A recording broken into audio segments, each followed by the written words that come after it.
성도 여러분, 이렇게 다시 만나 뵙게 되어 반갑습니다. 그리고 말씀으로 함께 은혜를 나눌 수 있어서 감사합니다.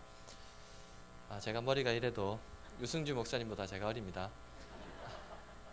자, 옆에 있는 분과 인사를 좀 나누고 시작했으면 좋겠는데 얼굴 표정을 좀 펴시고요. 해맑은 미소로 옆에 있는 분에게 이렇게 인사하는 겁니다. 당신 때문에 살맛이 납니다. 이렇게 인사하겠습니다.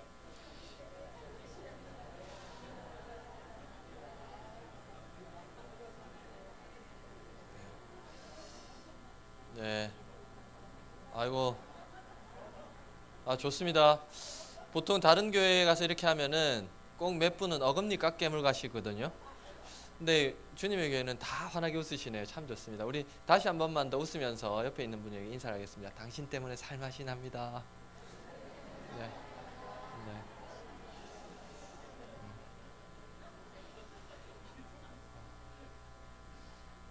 오늘 새살신앙 여든 간다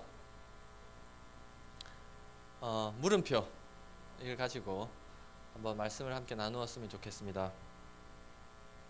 우리 속담에 새살 버릇 여든 간다는 말이 있죠. 새살 버릇 여든 간다 말 들어보셨습니까? 대답도 잘하시네요. 좋습니다. 어릴 때 버릇이 중요하다는 거죠. 저희 집에 이제 16살 된 아이가 하나 있습니다. 물론 아이가 셋이 있는데 그중에 첫째 아이가 이제 16입니다. 작년에 그 유명한 중2 나이를 지났죠.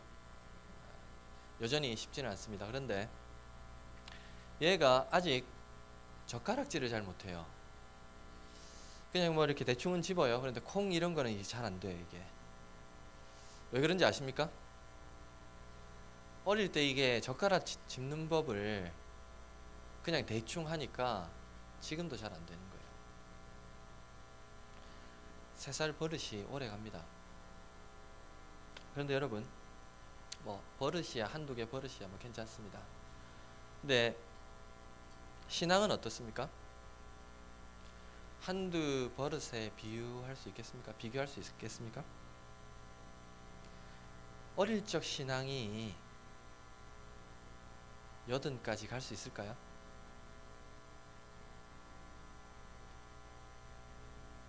제가 질문한 겁니다. 3살 신앙이 80 갈까요? 안 갈까요? 네. 제가 물음표를 한 이유가 있죠. 정답은 사람마다 다릅니다. 정답은 사람마다 다른데 대부분은 잘 안 갑니다. 그래서 교회의 아이들이 젊은 세대들이 주는 겁니다. 그 많은 주일학교 아이들이 다 있었으면은 지금 교회가 이렇지는 않을 거예요. 10년 전, 20년 전에 그 주일학교 아이들이 있었으면 지금보다는 훨씬 많을 겁니다. 쉽지는 않아요. 그런데 이렇게 하면 3살 신앙이 80까지 갈 수 있습니다. 오늘 성경은 그것에 대해서 우리에게 말해주고 있습니다. 특별히 젊은이들이 교회를 떠나고 지금 출산율이 줄면서 애들이 점점 줄고 있죠. 주일학교가 줄고 있는 상황입니다. 이럴 때 우리 속에 있는 아이들, 우리 가정에 있는 아이들을 어떻게 하면은 우리가 떠나도 이 교회를 붙들고 끝까지 남아서 10년, 20년, 30년 후에도 40년, 50년 후에도 이 교회를 든든히 붙들고 있을 수 있을까? 그것은 3살 신앙이 80 가게 되면 만들게 하면 가능한 것입니다. 오늘 그것을 말씀을 가지고 생각해 보려고 합니다. 어떻게 하면 3살 신앙이 80 갈 수 있을까요? 오늘 우리에게 주신 말씀을 따라서 2가지를 생각해 보려고 합니다. 몇 가지요? 예, 복잡한 거 아닙니다. 2가지. 2가지만 생각을 하겠는데요. 첫 번째로 신앙은 함께 훈련하면 80까지 갈 수 있습니다. 어떻게 하면 80까지 갈 수 있다고요? 네. 이렇게 가지고는 안 돼요. 이렇게 가지고 이 대답이 이래 가지고는 안 됩니다. 자, 옆에 있는 분이랑 손을 꼭 잡고 이렇게 이야기합니다. 신앙은 함께 훈련하면 80까지 갑니다. 이렇게 이야기하겠습니다.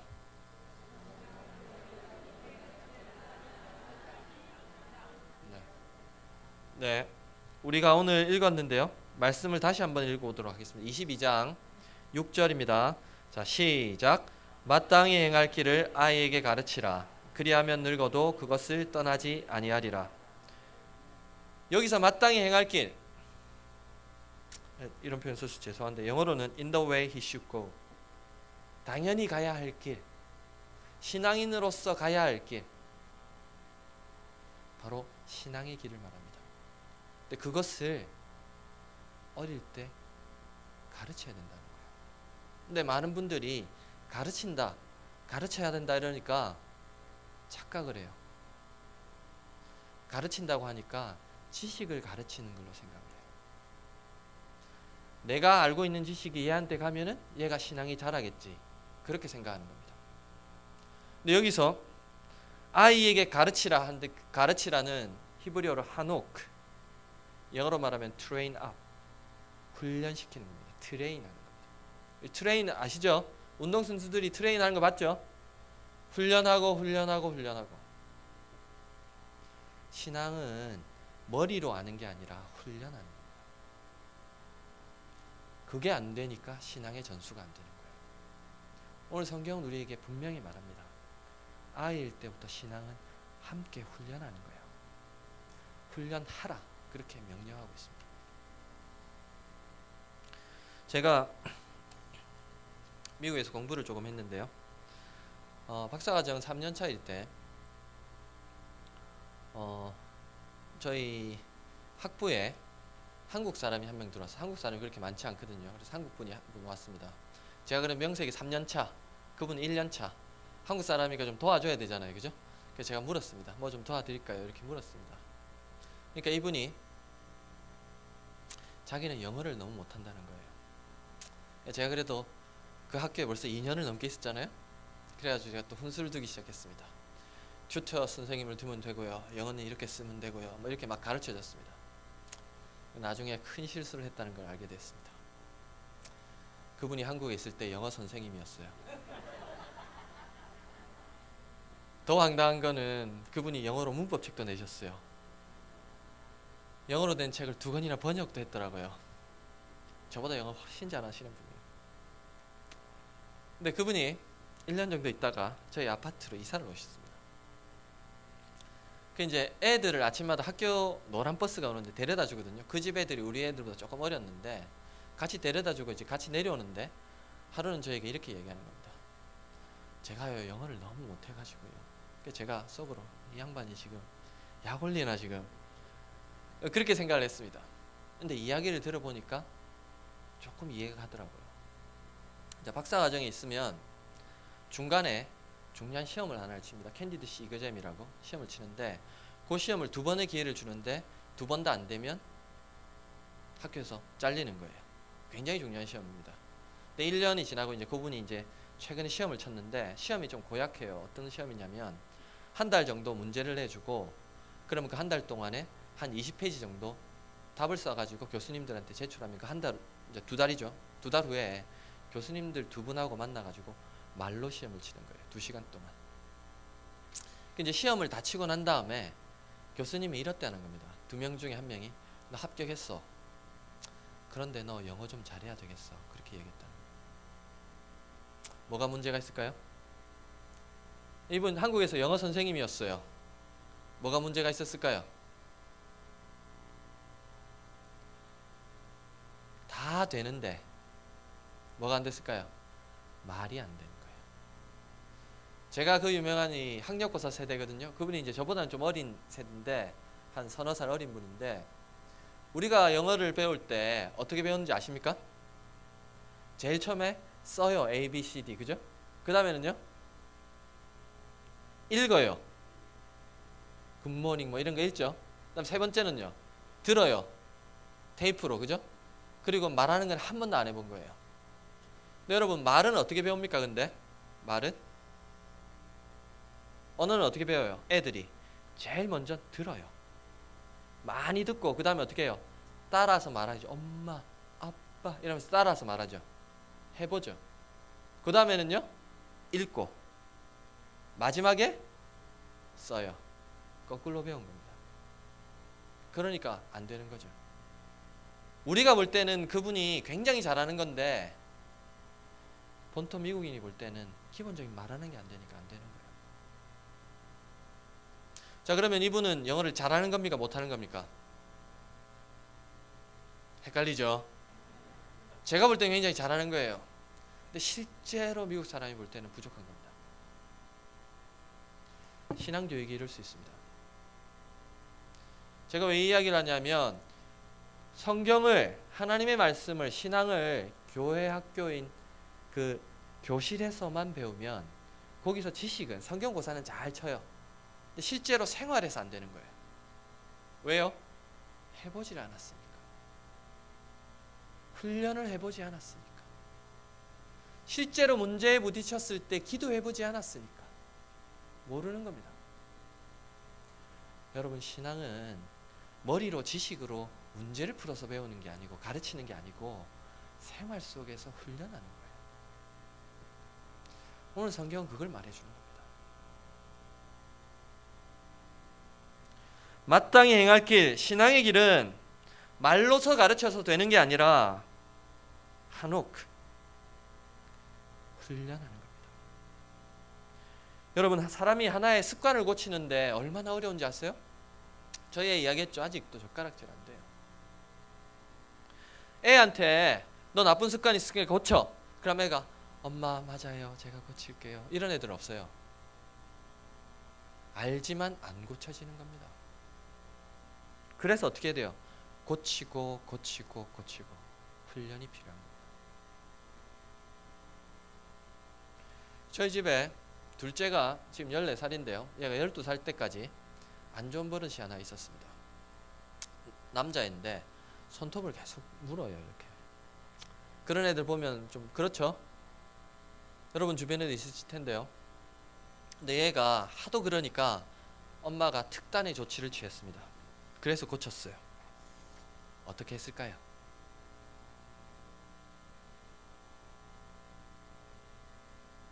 야, 원래 주간식은 좀 어렵습니다. 어떻게 했을까요? 엄마가 걔 손톱에 매니큐어를 칠해줬어요. 그러니까 얘가 어떻게 했을까요? 처음에 냄새 나고 안 되는구나. 몇 번을 발랐어요. 그렇게 어렵게 고쳤습니다. 그게 습관이에요. 우리가 예수 그리스도를 모르기 전에 죄성을 가지고 있는 나쁜 습관들이 너무 많아요. 그것을 고치려면 어떻게 됩니까? 훈련해야 돼요.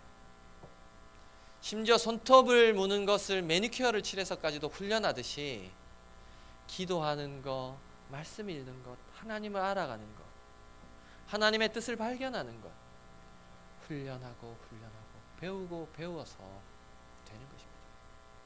나쁜 거짓말하고 죄 짓는 것을 버리고 연습해야 됩니다. 바울이 디모데에게 디모데전서 4장 7절에 이렇게 말했죠. 경건에 이르도록 내 자신을 연단하라. 예전에는 연습하라. 신앙의 나쁜 습관과 태도, 성품, 훈련이 필요합니다. 고치는 훈련이 필요해요. 좋은 신앙의 태도 갖고 가는데 부단한 노력이 필요합니다. 여러분, 애들이 걸음마를 처음에 탁 걷잖아요.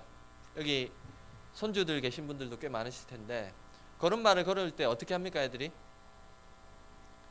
처음에는 막히다가 무언가를 잡고 그 다음에 한 발짝 내딛죠. 그 다음에 갑자기 뛰어갑니까? 그런 애들은 없죠.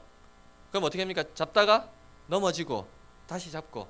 그때 어떻게 합니까? 주변의 사람들이 딱 잡아가지고 한 발짝 뛰다 딱 넘어지면 야, 그거밖에 못해? 이렇게는 안 하죠. 어떻게 합니까? 와, 잘했어. 그럼 지가 잘하는 줄 알고 다시 또 하고 또 하는 거죠.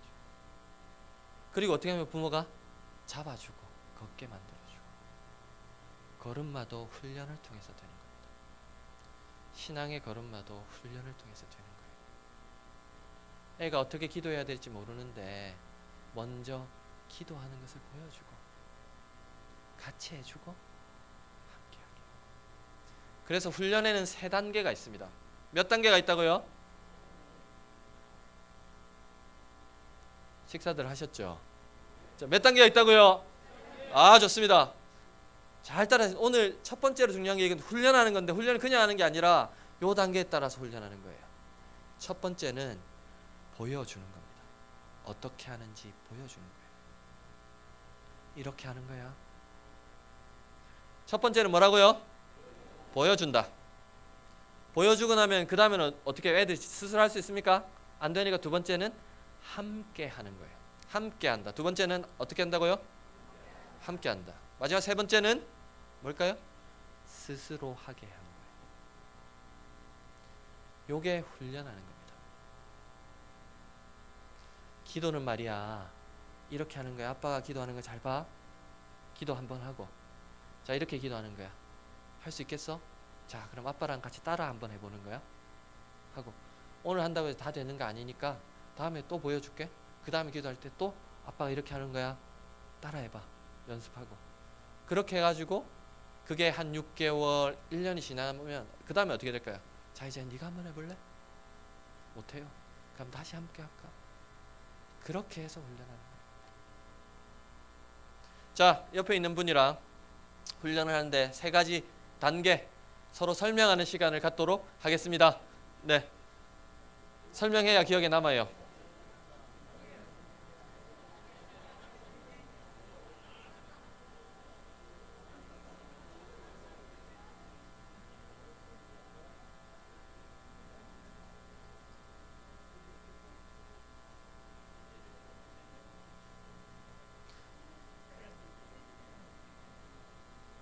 자, 이해되셨죠? 여러분, 신앙교육은 실제입니다. 훈련이 실제로 되어야만 되는 거예요. 용서는 이런 거야. 성경에 보면 이렇게 용서하게 됐어. 그러니까 용서해야 돼. 용서 안 해요, 절대로. 아빠가 최근에 용서에 대해서 말씀을 묵상하다가 배웠는데 사실 용서가 잘 안 돼. 그런데 이렇게 용서하려고 지금 하고 있어. 그러니까 너도 한번 해봐. 보여줘야 합니다. 제가 매일 아침마다 일어나면 애들에게 큐티해라, 큐티해라, 큐티해라. 말씀 읽어라, 말씀 읽어라 이야기해요. 그럼 애들이 할까요, 안 할까요? 어떻게 잘하세요, 저희 애들을? 잘 안 해요. 옆에서 앉아가지고 같이 하면 합니다. 성경 읽어라, 성경 읽어라. 안 읽어요. 그래가지고 제가 도저히 안 돼가지고 요즘에 10시, 11시든 제가 가면 애들이 딱 기다리고 있다가 제일 처음에는 애들이랑 놀아줘요. 어제도 밤에 10시에 보드게임 했습니다. 하고 그 다음에 식순에 따라서 성경책을 펼쳐요. 한글 성경을 애들이 너무 힘들어해요. 걔들은 미국에 한 4년 있었으니까 영어를 읽습니다. 읽고 나면 아빠 발음이 너무 구려. 너무 안 좋아. 막 그렇긴 한데 그게 이제 한 6개월 연습이 되니까 제가 없어도 지들끼리 읽는 거예요. 이제는 딱 앉으면 제 첫째가 먼저 읽고 제가 읽고 기도하고 자연스럽게 되어버렸어요. 처음부터 그렇게 안 됩니다. 여러분 최소한 함께 성경을 읽는 것도 한 6개월 해야 지들이 알아서 읽어요. 신앙훈련은 함께 하는 겁니다. 그리고 가르치는 것이 머리로 가르치는 게 아니라 훈련해야 됩니다. 예배에 대해서 가르치지 말고요. 하나님을 경건하게 같이 예배 드리세요. 예배 드리는 그 모습을 보고 애들이 예배가 무엇인지를 배우는 겁니다. 기도에 대해서 가르치지 말고 기도해야 될 때 기도하는 것을 보여주세요. 내가 힘드니까 하나님께 나 기도하는데 우리 같이 기도하자. 같이 기도하세요. 그래야 그걸 보고 애들이 기도합니다. 어려울 때 기도해야 되겠구나를 깨닫고 기도합니다. 제가 참으로 존경하는 분 중에 고든 맥도날드라고 하는 분이 있습니다. 영적 성장의 길이라는 책이 있는데 그 책에 한 구절이 제 마음을 탁 쳤습니다. 잘 들어보십시오. 요즘 나는 오래 참음을 연습하고 있다. 훈련한다는 거죠. 여러분 부모로서 요즘 여러분의 영적인 상태, 영적인 열매를 위해서 어떤 연습을 하고 있습니까? 자식들은 여러분이 연습하는 것을 지금 보고 따라서 연습하고 있을지 모릅니다. 저희 첫째 아이가 작년에 중고등부에서 말씀 암송 프로그램을 1년 프로젝트로 했습니다. 두 번째 암송하는 때인데 그때 공교롭게도 담당 전도사님이 다 외우기로 했는데 다 못 외운 거예요. 학교 일이 바빠가지고. 그래가지고 보통 그럴 때 어떻게 합니까? 자기는 안 외웠지만 이렇게 보면서 외워. 틀렸네, 맞네. 여러분 이것은 함께 훈련하는 게 아니에요. 나도 못하면서 애한테 강요할 수는 없어요. 그래서 그런데 이 전사님이 어떻게 했냐면 전사님이 사실 요만큼밖에 못 외웠어. 애들 와 난리치고 막 와 잘됐다. 그거까지만 한 거예요. 그런데 갔다 와서 저희 애가 에이 전사님이 그거밖에 안 돼. 그럴 줄 알았어요. 그런데 걔가 놀라운 이야기를 하는 거예요. 전도사님이 우리랑 외우고 있대. 다음에는 같이 해가지고 전사님보다 더 많이 외워야지. 여러분 부모가 선생님들이 완벽할 필요가 없어요. 완벽할 수도 없어요. 우리가 다만 아이들에게 훈련할 때 필요한 건 한 발짝만 먼저 가서 먼저 훈련하는 거예요. 그러면 애들이 그 부모의 모습을 보고 한 발짝 따라서 훈련하게 되어 있는 겁니다. 여러분, 여러분이 성경 읽는 만큼 애들도 성경을 읽습니다. 여러분이 기도하는 만큼 애들도 기도합니다. 그리고 그 자리에 여러분의 자녀들을 초대하십시오. 그리고 같이 읽자고 하시고 같이 기도하자고 하세요. 그때 여러분의 자녀들이 같이 하게 됩니다. 그래서 사실은 여러분 신앙훈련은 애만 하는 게 아니라 나도 같이 해가는 거예요. 그래서 하나님이 우리가 훈련이 필요하니까 우리 애들 더 훈련돼야 될 애들을 붙여주셔서 같이 훈련시키고 있는 거예요. 잊지 마십시오. 신앙교육의 첫 번째는 함께 훈련하면서 가능한 것입니다. 아시겠습니까? 첫 번째는 함께 훈련하는 겁니다. 훈련하는 세 단계 기억하시죠? 어떻게 해요? 보여주고 함께하고 그 다음에 스스로 하게 만들어. 함께하는 것까지는 다 해요. 스스로 하기 잘 못해요. 스스로 하기에 계속 기회를 주십시오. 부족해도 칭찬해 주시고 격려해 주세요. 야 아빠가 몇 번 했는데 그거밖에 그렇게 하시면 안 되고 야 너는 지난번에 전혀 못했는데 이만큼이라도 했네. 격려해 주시고 하게 하세요. 어느 순간인가 여러분을 앞질러 갈 겁니다. 그런 복이 있기를 바랍니다. 두 번째, 3살 신앙이 여든 가려면 아이일 때 훈련해야 됩니다. 어떻게 훈련해야 된다고요? 예, 지금 벌써 웃으시는 분들이 있어요. 우리 애는 벌써 컸는데요, 목사님. 요즘 미국에서 서구에서 놀라운 일들이 일어나고 있습니다. 자식 세대는 신앙을 없어요. 부모는 있어요. 근데 손자는 있어요 또. 손자가 부모를 인도해요. 요즘 할아버지 할머니들이 손자 손녀를 많이 키웁니다. 하나님 주신 절호의 기회예요. 그 애들을 신앙으로 다시 양육하세요. 그러면 그 애들 때문에 여러분의 자녀들이 다시금 주님을 알아가는 기회들이 있을 겁니다. 지금 한국에 신앙 전수를 반드시 실패할 수밖에 없는 전략, 저는 이 필패 전략이라고 하는데 이 필패 전략을 한국 교회가 쓰고 있습니다. 뭔지 아세요? 이렇게 하면 신앙 전수가 절대로 안 돼요. 뭘까요?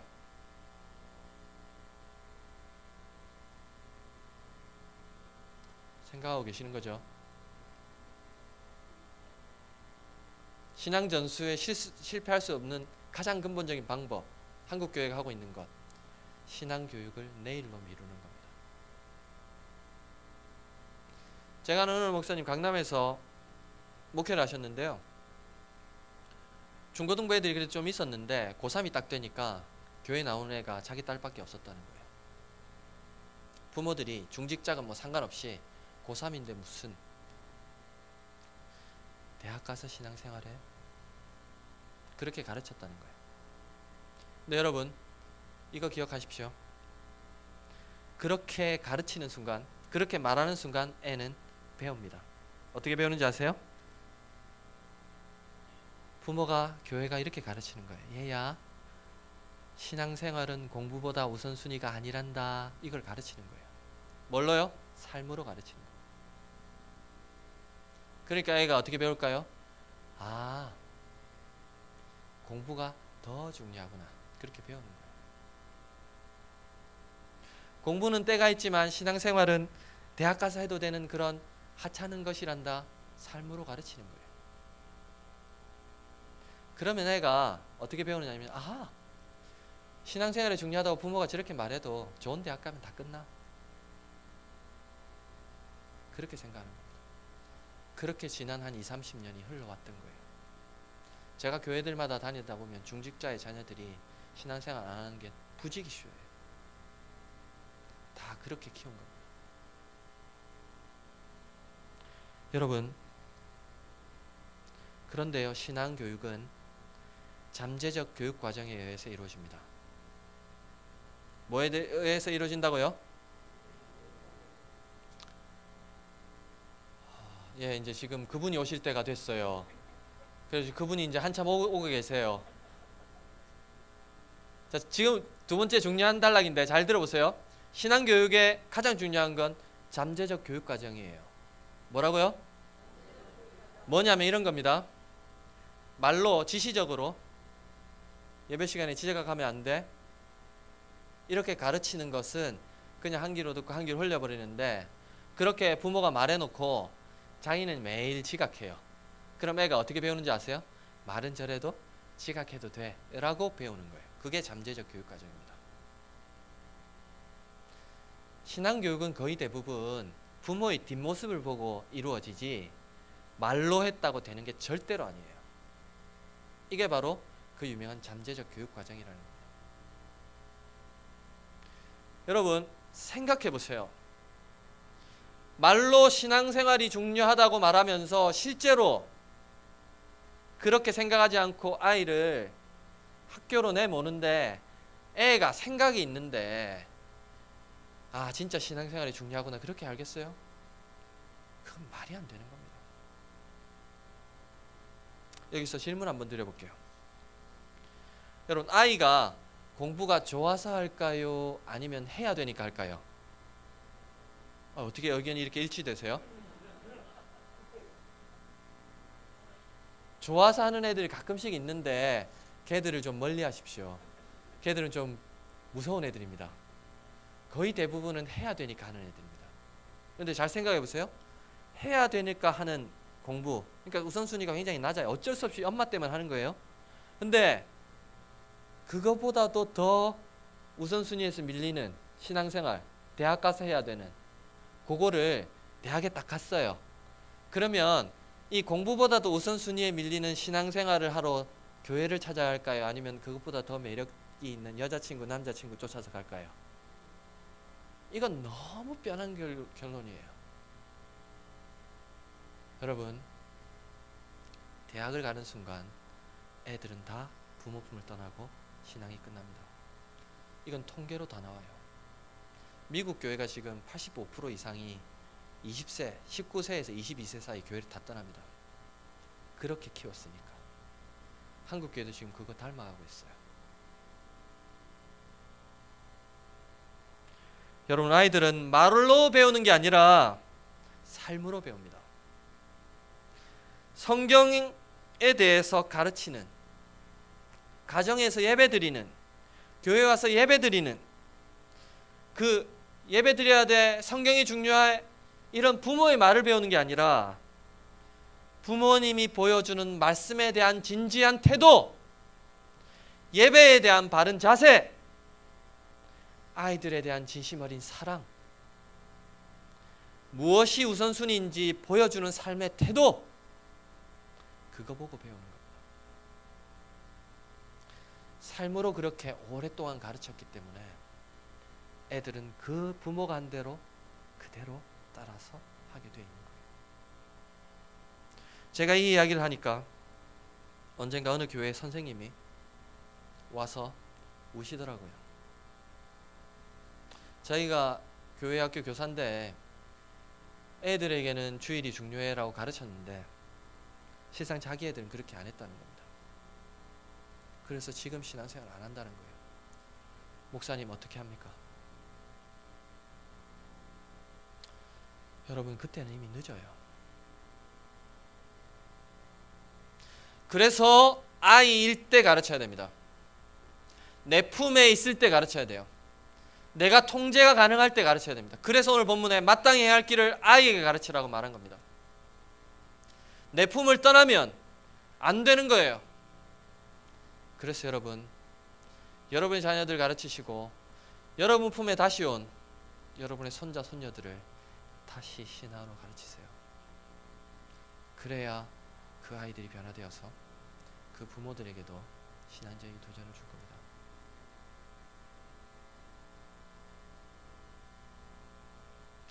지금 거의 대부분의 통계 자료들이 막 쭉 나오는데요. 이렇게 질문합니다.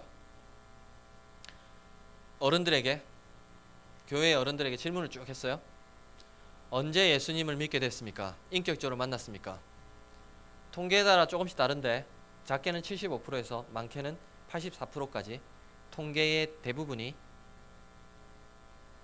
0살부터 14살 사이에 예수님을 믿었다, 이렇게 말해요. 평균적으로 80%. 무슨 말입니까? 중학교 1학년 그 나이까지 예수님 믿을 확률이 80%라는 거예요. 그럼 여러분, 그 이후에는 퍼센테이지가 어떻게 됩니까? 20%. 그래서 아이일 때 가르쳐야 돼요. 더 빨리, 더 정확하게 받아들일 수 있습니다. 여기서 질문 한번 드려볼게요. 저희 집에 수입이 막 들어오잖아요. 그럼 기본적인 생활비를 빼고 거의 대부분의 돈을 누가 쓸까요? 객관식. 1번 제가, 2번 저희 집사람이, 3번 우리 집의 아이들 3명이. 어떻게 이렇게 잘하세요? 걔들이요, 살림에 도움이 하나 안 되거든요. 그런데 저 혼자서만 이거 너무 불공정한 거 아니야? 제가 가면요, 반찬도 너무 부실해요. 근데 걔들 먹을 때 제가 끼어야 돼요. 그래야 맛있는 거 먹을 수 있어요. 이게 너무한 거 아니야? 저 혼자만 그래요. 아무도 거들떠보지 않아요. 그런데 교회들마다, 가정들마다 그 아이들의 영혼을 살찌게 하는 데는 투자를 안 해요.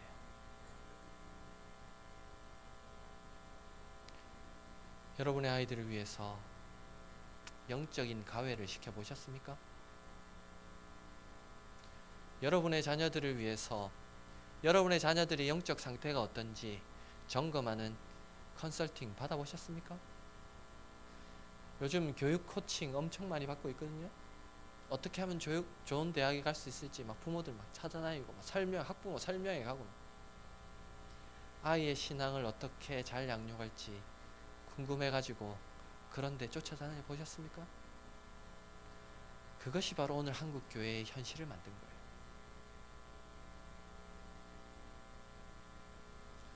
여러분,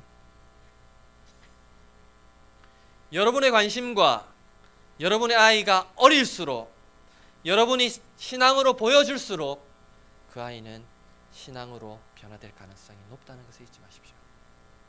그래서 어떻게든 아이일 때 가르치고 어떻게든 최선을 다해서 그 아이들에게 가르쳐줘야 됩니다. 한 가지 말씀만 읽고 마지막 이야기하고 정리를 하겠는데요. 우리 신명기 6장만 한번 찾아보겠습니다.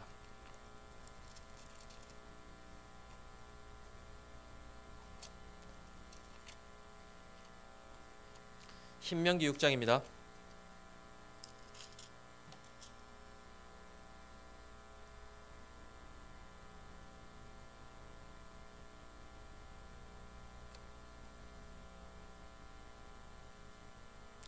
6장 4절에서 9절까지인데요. 우리 함께 합독 한번 해보겠습니다. 함께 읽겠습니다. 자, 시작. 이스라엘아 들으라. 우리 하나님 여호와는 오직 유일한 여호와시니 너는 마음을 다하고 뜻을 다하고 힘을 다하여 내 하나님 여호와를 사랑하라. 오늘 내가 내게 명하는 이 말씀을 너는 마음에 새기고 내 자녀에게 부지런히 가르치며 집에 앉았을 때에든지 길을 갈 때에든지 누워 있을 때에든지 일어날 때에든지 이 말씀을 강론할 것이며 너는 또 그것을 내 손목에 메어 기호를 삼으며 내 미간에 붙여 표로 삼고 또 내 집 문설주와 바깥문에 기록할지니라. 애들이 보는 눈에 띄는 데는 다 성경 말씀 붙여놓으라는 거예요. 그럼 어떻게 됩니까? 애들은요 노출 빈도에 따라서 반응합니다. 말씀이 계속 노출되면 그 노출된 대로 반응을 해요. 그래서 미간에도 붙이고 뭐도 붙이고 문설주에도 붙이라는 거예요. 그런데 단 6절이 중요해요. 오늘 내가 내게 명하는 이 말씀을 너는 마음에 새기고 앉았을 때든지 길을 갈 때든지 가르치라. 무슨 말이에요? 애가 있을 때 기회가 될 때마다 말씀을 툭툭툭 가르칠 수 있어야 되는 거예요. 근데 부모가 말씀을 전혀 몰라요. 그러면 앉았을 때 가르칠 수 있습니까? 길을 갈 때 가르칠 수 있습니까? 안 되는 거예요. 여러분 자녀를 신앙으로 잘 교육하려면 여러분이 먼저 말씀에 노출이 많이 돼야 됩니다. 말씀을 늘 가까이 해야 됩니다. 말씀을 잘 알아야 돼요. 그래야 어디를 가든지 갑자기 말씀이 내 속에 있었던 말씀이 툭툭 튀어나오는 거예요. 가르칠 수 있게 되는 겁니다. 근데 지금까지 많은 부모들이 그럴 때마다 뭘 가르치냐면 내 생각을 자꾸 가르치는 거예요. 내 가치관을 가르치는 거예요. 하나님의 말씀이 아니라 내 생각을 가르치니까 애들이 신앙으로 안 크고 내 생각대로 자라는 겁니다. 그리고는 그게 별로 영향력이 없으니까 나중엔 지 생각대로 자라나는 거예요.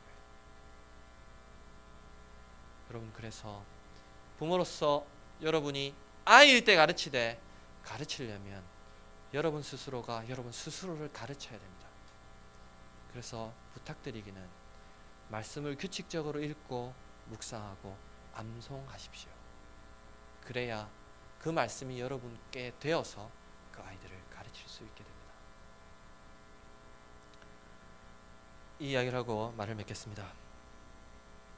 저는 태어날 때부터 골수 교단에서 자랐거든요.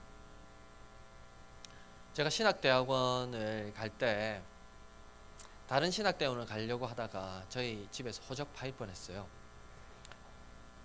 저희 아버님은 고려신학대학원 말고는 신학대학원이 아니라고 생각하셔가지고 제가 그래서 아버님과 의절할 수가 없어서 제가 고려신학대학원을 갔습니다. 그래서 유성주 목사님 같은 훌륭한 분도 제가 만나게 뵙게 됐는데요. 어릴 때 그렇게 철저하게 신앙으로 배웠습니다. 제가 이제 중학교 3학년 때였어요. 제가 있는 지역은 비교적 입시 경쟁이 꽤 많은 지역이었습니다. 경상남도 마산에서 제가 했었는데 그때 막 전국에서 뭐 경쟁률이 가장 높고 뭐 이런 때였습니다. 근데 4월쯤 됐을 때 4월 초순이었는데 갑자기 선생님이 이렇게 얘기했습니다. 이제 고등학교를 가야 되니까 일요일에도 교회에 나와야 된다. 그때 제가 중학교 2학년 3학년 때 그때 제가 예수님을 인격적으로 만났거든요. 신앙은 있었지만 용기가 없었어요. 선생님이 그거 안 되는데 이걸 말을 못 하겠는 거예요. 그래서 집에 가서 어머니께 말씀을 드렸습니다. 학교에서 주일에도 오라고 합니다. 어떻게 하면 될까요? 저 삼형제가 있거든요. 저희 삼형제가 쪼론이 있는데 어머니가 선생님께 바로 전화를 하셨어요. 선생님, 누구누구 엄마입니다. 저희는 주일에 예배 드립니다. 그래서 우리 애는 교회 못 갑니다. 학교 못 갑니다. 잘 듣고 계시네요. 학교 못 갑니다. 그러니까 선생님이 막 이야기해요. 제가 보이잖아요. 공부 잘하게 안 생겼잖아요. 그러니까 얘가 고등학교 가려면 어떻게 막 설명하는 거예요. 그러니까 저희 어머니가 그 이야기를 하십니다. 우리 애 고등학교 안 보내면 안 보냈지 그렇게는 못합니다. 뚝. 저희가 그렇게 그걸 보고 자랐어요. 어떻게 됐겠습니까? 주일에 안 갔어요. 갈 수가 없죠. 우리의 생각은 학교는 아파서 안 갈 수 있는데 교회는 아파도 무조건 가야 됐거든요. 우선순위가 어디 있는지를 우리는 어릴 때 분명히 본 거예요. 부모님의 모습을 통해서. 지금 40세 된 제 동생이 있습니다. 얘가 지금 지방에서 광 케이블 회사를 다닌 과장이에요. 조그만 회사를 다니는데 얘가 얼마 전까지 저희 가족들이 아무도 몰랐는데 얘가 명절이 되면 추석 설날이 되면 하루 왔다 가고 그날 아침에 가고 그러는 거예요. 얘가 직장에서 간당간당하나 우리가 다르게 생각했어요. 근데 그게 아니었던 거예요. 나중에 알게 됐습니다. 그 직장의 특성상 빨간 날에도 대기를 해야 되는 거예요. 그러니까 얘가 주일날을 지켜야 되니까 다른 빨간 날을 대신 다 써주는 겁니다. 지금 과장이니까 밑에 친구들 시켜도 돼요. 근데 그리스도인이 돼가지고 그게 안 된다는 거예요. 그래가지고 그렇게 한 겁니다. 근데 얘가 왜 그렇게 하고 있을까요? 어릴 때 보고 배운 게 그거예요. 주일은 어떻게 지키고 11조는 어떻게 하고 기도는 어떻게 하고 어려운 일 있을 때는 어떻게 기도하고 보고 배운 게 그거예요. 얼마 전에 제 동생이랑 통화했는데 지사장이 이렇게 얘기하더랍니다. 돈이 잘 안 들어오고 작년 연말에 힘드니까 유심히 걔를 지켜보다가 박 과장 요즘 교회 나가는데 나도 좀 교회 나가면 뭐 좋은 일 생길까? 직장에서 그리스도인에서 어떻게 살아야 되는지를 보여주고 있는 거예요. 여러분, 어떻게 하면 3살 신앙이 여든갈 수 있습니까? 그것은 부모가 보여주고 함께 훈련하고 스스로 하도록 만들어주고 어리면 어릴수록 그렇게 훈련시키면 늙어도 그 길을 떠나지 않습니다. 모쪼록 과거는 지금 지나갔던 일들은 우리가 바꿀 수가 없어요. 중요한 건 오늘 이 시간이 가장 빠른 시간입니다. 부탁드리는 것은 여러분의 자녀와 여러분의 손자 손녀들 오늘부터라도 보여주고 함께하고 그리고 스스로 하게 만들어서 이 교회에 앞으로 5년 10년 후에 더 많은 아이들이 주님께로 돌아오고 우리가 떠나도 이 교회를 붙들고 서서 든든히 이 교회가 주변에 그리스도의 향기를 드러내는 귀한 교회가 되기를 바랍니다. 함께 기도하겠습니다.